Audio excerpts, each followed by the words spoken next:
Welcome, my friends, to this week's captivating episode of Motivational Moments with Maria. I'm your high performance coach, Crazy Coach Maria, and here every week to bring you some inspiration, motivation, some thoughts and ideas on how to continue your personal growth and your personal well being. Because I believe that we can live a vibrant, joyful life if we make some choices for our lives. And today, I am super excited because I've asked one of my colleagues to come back to the show because when I interviewed her last May, you cannot believe what's happened since then. So I'm going to bring on to the show Miss Jude Monteserrato, and she is not only a yoga instructor, certified yoga trainer, instructor, but she is a life and wellness coach. And we're going to talk about a lot of things today that have happened since I last had her on the show. And what you're going to discover is the ability that we have to bounce back from whatever circumstances present themselves to us. So, Miss Jude, welcome to the show. I'm so thrilled to have you here. Oh, Maria, thank you so much for having me. I'm so blessed and grateful to be back on your beautiful show and with your audience. Thank you. Oh, and I love it. I always love when people come on, and I have been had the pleasure of interviewing some really powerful men and women, and you're right up there. And today, like I said, we were together in May talking about yoga and talking about how difficult and challenging your life was after 9/11. Because for some of you that don't know, Jude was involved in 9/11 and lost her partner, her life partner. And he was a great man. And if you want to hear about that, you could go to my YouTube channel, Maria Bradfield, and you'll see the May episode with Jude Montserrato. But today we're going to take a different spin because a lot has happened. So, Jude, tell us what's been going on, what has changed since May, and the direction that you are going in your life, and how you inspire people to have that muscle, as you call it, that build up or build back muscle. So share with us what's been happening. Wow, wow, wow. There is so much that has happened since May. Um, as you know, I became a best-selling author Oh, in congratulations. July, right? Against all odds. So getting my story out there to uplift and inspire people that they can thrive in life again. I graduated, as you have, from the Lisa Nichols Certified Transformational Training Program. Tell me a little bit about that experience. Oh, whew. Um, we dove, I'll say it for me, I dove deep into it. I've done a lot of work, as you had mentioned, after September 11th, 2001, on myself and personal development and growing and expanding. Though that program was 100 times deeper, or Mm. maybe part of it is cleaning out more stored stuff, is another way to put it, right? We have layers, as people have heard, the layers, the onion layers. Well, I peeled back a lot.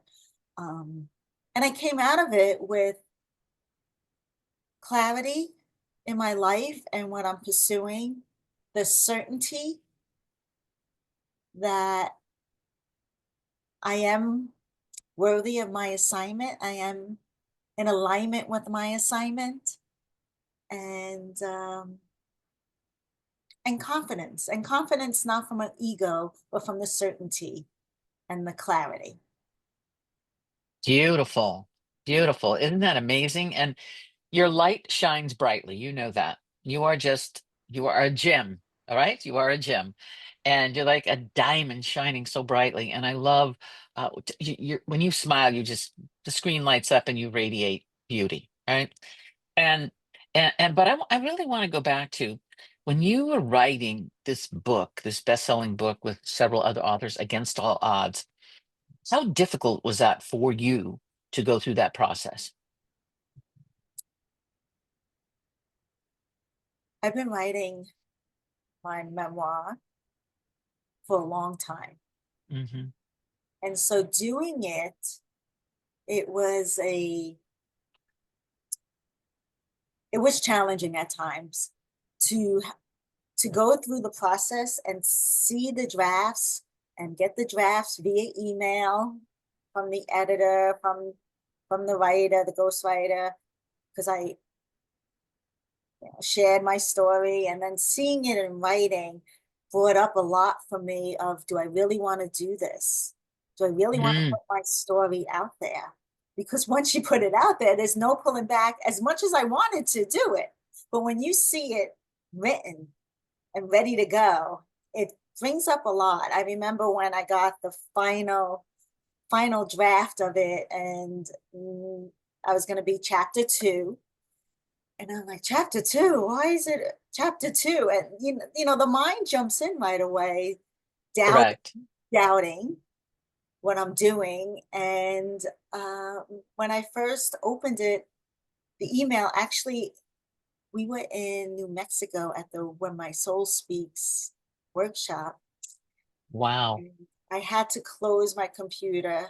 I looked at when it was due, and it was due when we got back. And I said, I can't deal with this right now. And it brought up a lot of tears for me. Hmm.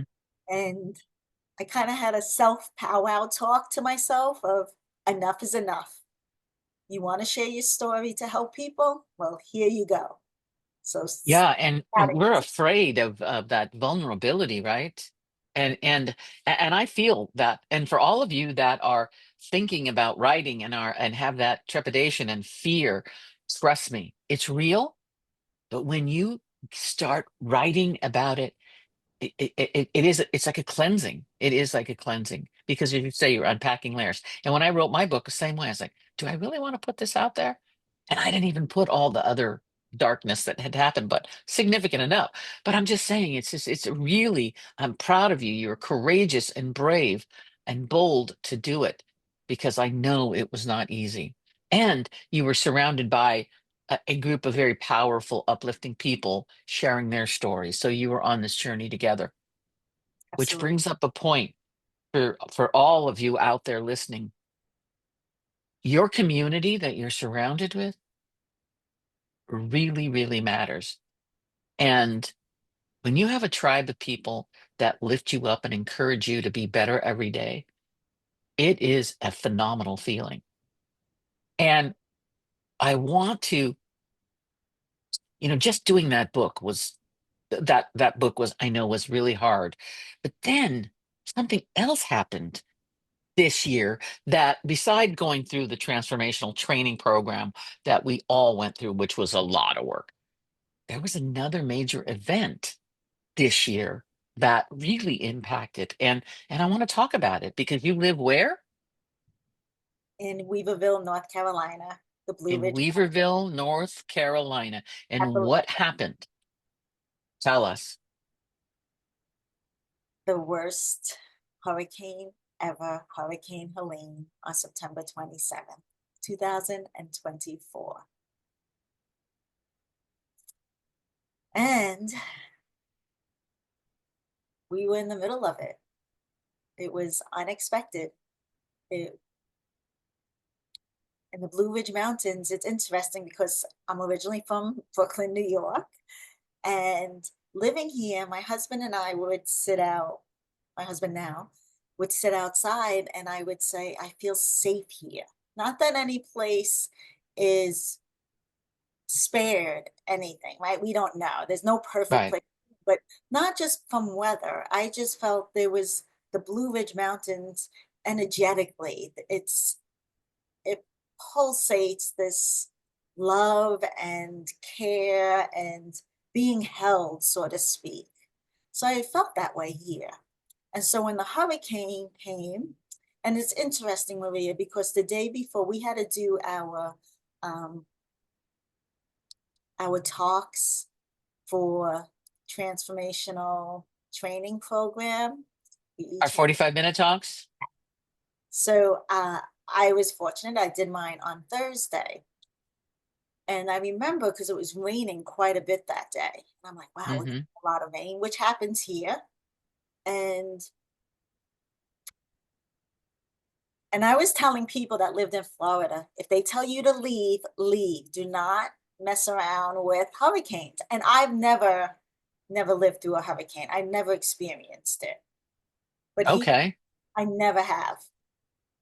No, I would feel for people, right? The compassion, the empathy, the love, but I never ever experienced it. And I'll tell you, it was traumatic. It was very traumatic. Thankfully, the house we're in was safe. We started getting water in the basement. That started pumping out, so it didn't flood. Hmm. But the trees and the wind that was gusting and the trees falling on this property was horrific. I remember lying in bed. It was early in the morning. My husband wasn't up yet. You know, a dog was in the bed with us because he sleeps with us. And Right. I started thinking that we may die Oh. because that's how bad it was. It was like this freight train coming up the driveway and then the cracking of the trees falling. Um, And were you told to evacuate or not? no, Hmm. we weren't told to evacuate. Like I said, we didn't know it was going to get this bad. So I I remember the next morning, my husband thought he was going to go to work. He's a physical Huh. therapist. He thought he was going to work, and I'm like, I don't think it's a good idea. He's very loyal and committed. I said, I don't think your patients are going to show up. And sure enough, I'm here with my dog sitting on the couch because when things happen, I've learned and noticed my awareness that I freeze. Okay. I just sit and I can't, like, some people keep busy. And I was like, okay, where's the safest place in this house? Because the wind was still whipping. And me and my dog watched him pull down the driveway. And not even a minute, 30 seconds, he pulled back up because he couldn't get out of the driveway because there was a Hmm. couple of trees that fallen and blocked us. So it was it brought up a lot for me. It brought up and reminded me a lot of trauma that I felt after September 11th Hmm. because we had no communication. The bridge that is on the road that we could get out of here was wiped out. The other bridge over the mountain was also wiped out. So we were stuck. Cell service was gone. And it reminded me of trying to get in touch with John, who was the love of my life, my partner, um, on September 11th, and also family members to let them know I was okay because I worked down there. Same thing here. I was sad for all our family and friends trying to find out if we were okay, and they couldn't. So it brought up that, it brought up the noise of the helicopters flying over me, over us, um, people missing. It definitely brought up the trauma in my body Of again. course. Of course. Um, yeah, it was challenging. I'm sure it was However, challenging. And yet you're sitting here smiling again. So, what did Jude do to overcome that trauma? And because it was like you are living, like, wait a minute, I'm having like a little PTSD because of 9/11 and now the hurricane. So, how did you get yourself through that, Jude? Because it was, I know, could not have been easy. well, like I said, I freeze initially, Hmm. and after 2 weeks, not that I stayed frozen for exactly 2 weeks, right? We got food, we were cleaning out the fridge because, of course, we lost power, we lost internet, trying to um, support the community in whatever we could do as far as cooking the food we had, helping other people. My husband helped with a neighbor of ours cut trees down. And so after 2 weeks, I said to myself, enough. I have the toolbox now. It's time to use the tools. And so I started journaling because that is one way that works for me to let out what I'm feeling. Hmm. Um, I started meditating and praying. I started doing a gentle yoga practice. I said I drink herbal teas to calm my nervous system because I could feel my nervous system was shot. And so I started implementing these tools and realized my get up muscle Get up muscle. I love that. Your get up muscle. is much stronger than what it was way back when because I wasn't going to let it. It's also the mindset. I'm like, I'm not going to sit here for 14 months and stay in this.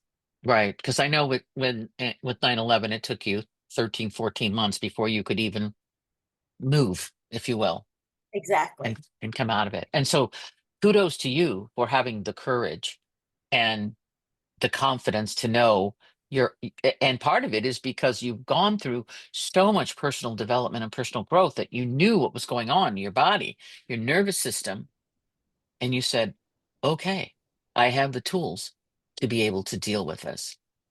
And even though you felt that you were cut off, communication was difficult, you found a way to reach out to others in the community, didn't you? I did. I did. It was interesting, right? When tragedy happens, people come together. And the same thing happened in New York, it happened here. There were locals that filled in the road with dirt so at least you could drive over it. And so then I Hmm. think it was 2 days afterwards, we were able to drive and find internet connection and start contacting people. And that was also overwhelming too when we got internet connection and to see the numerous amount of messages coming in, right? Um, both that these people are worried and both that these people loved us so much. But or I persevered, right? Let one of my family members know, and they'll let the rest of the family. Let this friend know, and they'll let the rest of the friends. So Exactly, exactly. That is so important, isn't it? it Yeah. is. It's the choice. It's making that choice, and what can you do? Hmm. What can Also, you do?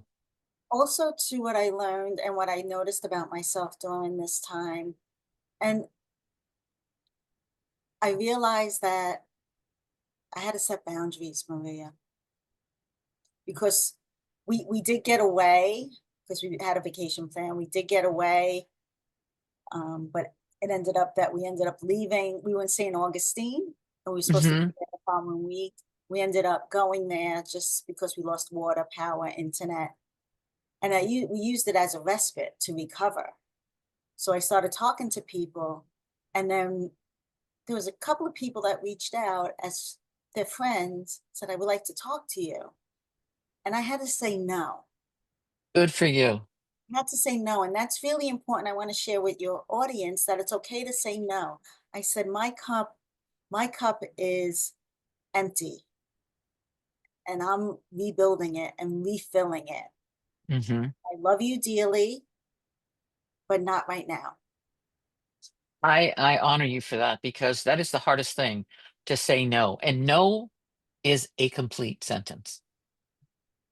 And you know that those that love you and care about you completely understand that. They just do. Okay. And those that don't, hey, maybe I don't need them in my life after all. These kind of things, bye bye. Don't let the door hit you in the ass on the way out. I hate to say that, Jude, but it is reality. Some people just don't get it. It's like, my cup is empty and it needs to be filled. And so good for you that you went away and gave yourself that opportunity to recharge, right? Right. And then you came back full of vigor, if I recall. I did. I did. It took some time. And I want to be clear with you and your audience that I have some PTSD from the hurricane. It's Oh, sure. interesting that the call is today. It's windy here Mm, and it's not that bad. And I have to watch myself and sort of talk myself down the ledge that it's not going to happen. That was a one off. hmm And I'm safe. We're safe. So it does come up and I could feel it in my body. And So when you do that, what happens? I mean, what do you do to overcome that? Because many of us feel that way. So what do you do? What would you recommend? breathe, take a few breaths, inhale, and then as you exhale and making the exhalation longer, calms the nervous system. Right? It's also mental, where whether you pray or not, just for me, I pray. Look, I put my hand on my heart center and Hmm say, this is a new experience. Let go of what happened in the past. This is new. You're safe. So a quick hmm prayer. Um, if I feel that bad, I do journal now again every day since the hurricane. hmm Something that What do you find what's powerful in journaling? Because a lot of people go, oh, journaling. What do you find very powerful about journaling? it allows me to express myself and release what I'm feeling on paper, and more comes out than I expect to come out. Good, Deeper, good, good, good. deeper feelings about it, where I'm like, oh, that's underlying there. Hmm That's why I'm feeling that. So it's a processing tool for me. It makes me feel good. I just write away and then go, okay, I'm done. Doesn't have to That's be great.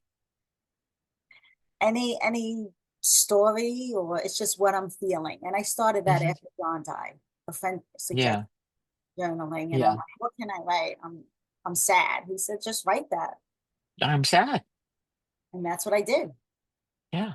And I feel awful. I feel terrible. I'm feeling, I mean, get it out, right? Exactly. We Exactly. have to do that because we hold so much inside. We hold so much inside and try to have so much for someone else, but we need to let it go for ourselves, to take care of ourselves. And this is perfect because February is my self-care, self-love month, right? And I've been doing a lot of my podcasts on the importance of self-care and self-love. And so it's perfect they're talking about this, that you really took the time to take care of yourself. And I respect that. I do. And it's not selfish. It's necessary, right? It's self-love. It's It is self-love. self-love. It's Right. and how if you want to serve and support people or help people like you do, um, like I do, you can't serve from an empty cup.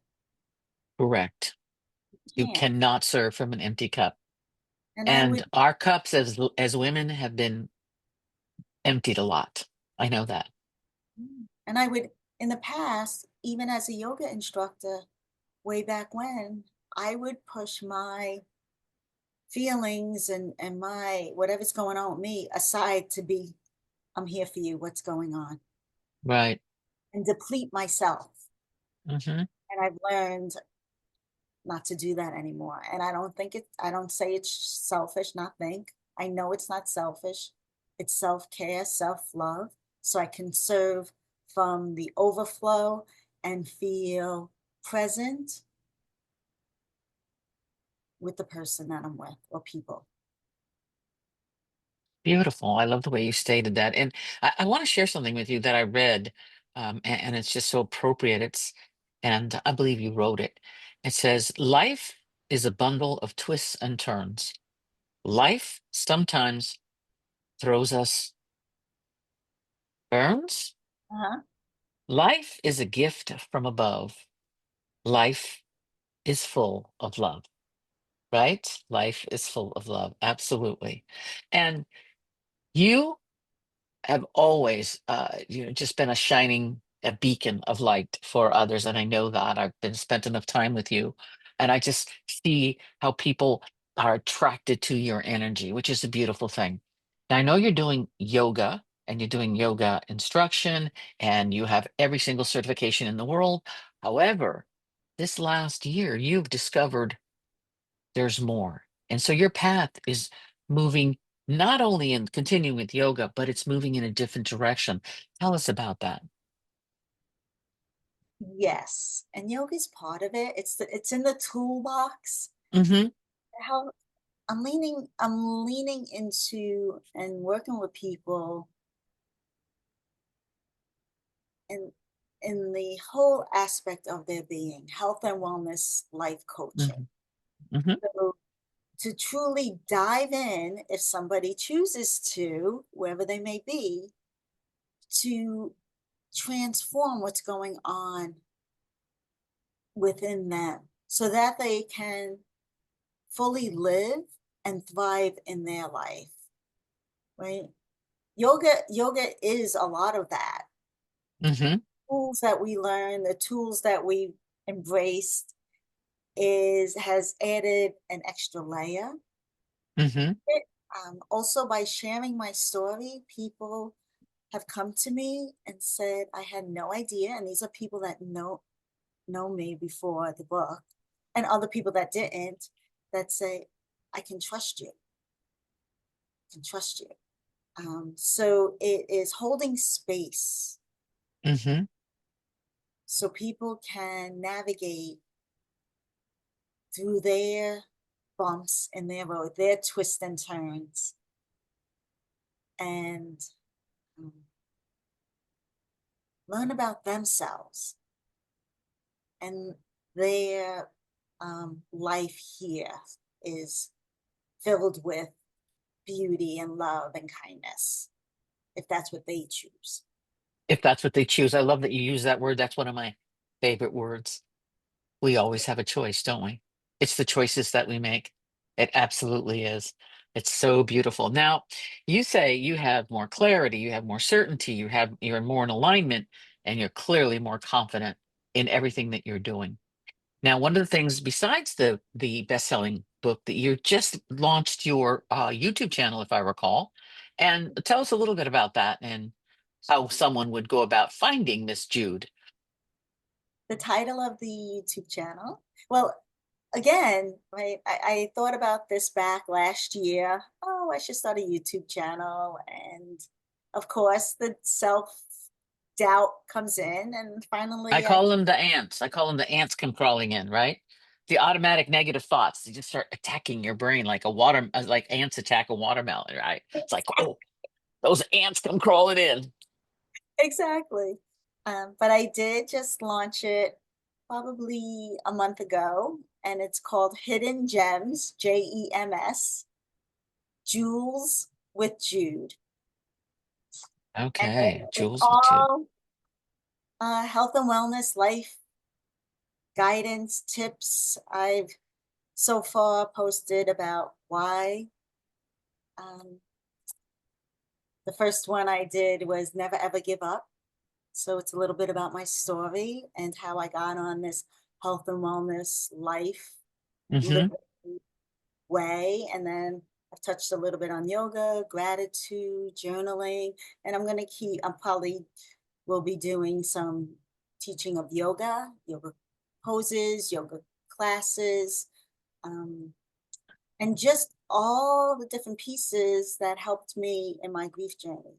I also want to be clear here that, people meet me now, they're like, wow, you're so peaceful and you're so calm. And it's not always that way even now.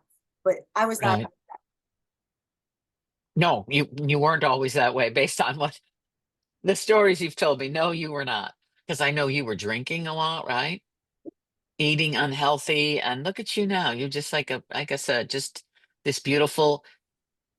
gem that's shining brightly for others and yourself, which is so important. So important, so important. So, what are there any messages that you would like to leave the audience about how to overcome trauma or when something happens to them? Do they have a pity party and then get over it, or do they wallow in it? I mean, what would your recommendation be, or some thoughts? There's no timeline, right? So it's okay to have a little pity party. You can wallow in it. And what I say to people, whether they're friends or people I'm working with, I'm like, it's fine. You can wallow in it. But if you're not out of that bed, whatever I say, within a week, 2 weeks, or a month, whatever, I'm coming to get you because it's a choice. We touched on that word. It's a choice that Mm-hmm. has to say, I'm ready. I'm sick and tired of living this way. That's what happened to me. I wasn't living, I was dying. Mm-hmm. So it's You were very sick and tired of being sick and tired. exactly. And I know Mm-hmm. people have heard it, but it's true. It's first becoming aware of what you're doing, right? I Mm-hmm. wanted to stay in bed a lot. We didn't have any children. I had no reason to get up except to go meet friends and have drinks, like you said, Mm-hmm. smoke my cigarettes, puff away, right? Come home, try to sleep, didn't eat until I saw myself in the mirror and I said, oh my gosh, what am I doing? So first it's the awareness, Mm-hmm. then it's the choice of I got to do something. And then whatever Mm-hmm. tool you use, whether it doesn't have to be meditation, it could be again, something else I did was be in nature, right? It could be Mm-hmm. journaling, it could be going to a therapist, it could be coming to a life coach, right? Um, Whatever it may be for you. And I had the open mind of I'll try anything that feels that's calling me. Mm-hmm. I can't be it can't hurt me any more than I am right now. Right, right, right. And I call those, the gates of change, and awareness is the first step in the gates of change, right? So you have the awareness, and then you have to have the acceptance of where you are right now, and then the accountability, right? And then you take your action. Right? Mhm. So those are the gates of change. You have to, but again, you said awareness is the first step to any sort of change. And I appreciate you sharing that because many people, like you said, would rather wallow in their pity party, and we've all had them. Come on. Eh, Me too. I mean, and now that's why I use my big girl panties theory, right? Put your big girl panties on so you can get over it. Right? And so for you, you're journaling and you're doing your meditation. Now, for me, I'm a very physical person and I move around a lot. So what I do is I have to get up and I have to dance. I have to do something in motion because for me, motion is medicine. Movement is medicine. And so Absolutely.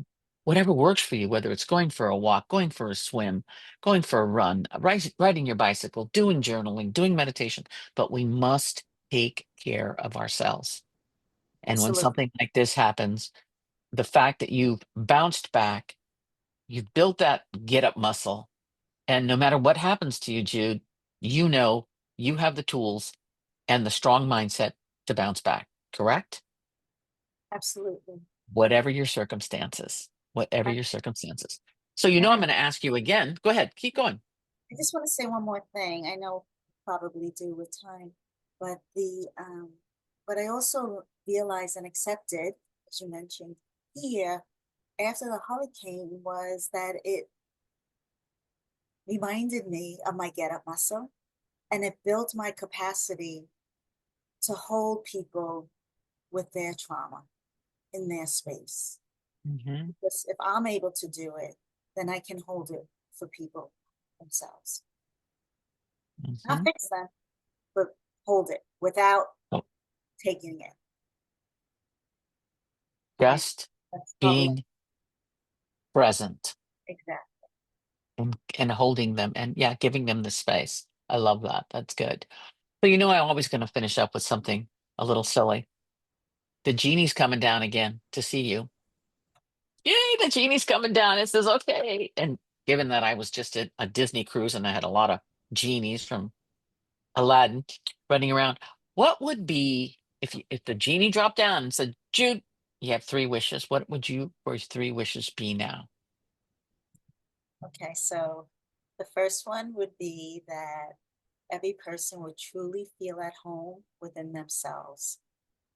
Mm. within themselves, within their communities, and within this world. A deep sense of belonging. But notice I said first within themselves. And then themselves, yes, absolutely. Um, Second wish from my lovely genie would be that I create a lasting ripple of healing and empowerment. Great. I wish to keep expanding the ways that people can help themselves Hmm. move through grief, self doubt, and transformation with love and kindness. Beautiful. That's so awesome. And the third, And the third is I'm looking that way because a lifetime supply of love, laughter, and with my husband, my lovely dog, Angel, my family, and my friends. beautiful. That's great. That's so wonderful. Now, if somebody wanted to reach you, do you have the social channels? Do you have the website? How does someone reach you if they wanted to reach out to you? I'm on Facebook. I'm actually on Mhm. Facebook, Instagram, and TikTok. TikTok's hard to connect with people, so I wouldn't recommend that. But it's underneath my name, simple, Jude Monteserato. You could also go to Jude Monteserrato. Jude. You say it's so sweet, so lovely, better than me. Um, Also on the YouTube channel, and then also Hmm. my website, which is also my name, to fill out a contact form and reach out to me, and I'll be happy to have a exploration call with you. Hmm. Just reach I out. love that. That's beautiful. Beautiful. I'm telling you, thank you so much for joining us again. I know it's been a while, but a lot has happened since May, Miss Jude. And as I said, your light continues to shine brightly, and that get up muscle is getting stronger and stronger and stronger. So, listen, my friends, thanks for joining in today. But remember, you know someone that really may need to hear this message about building that bounce back muscle and about how to deal with trauma. So go ahead and share it with your friends, your family. And until next week, stay focused, stay positive, always have fun. And no matter what you choose to be, do, or have, do it with passion. Thanks for joining. Thank you.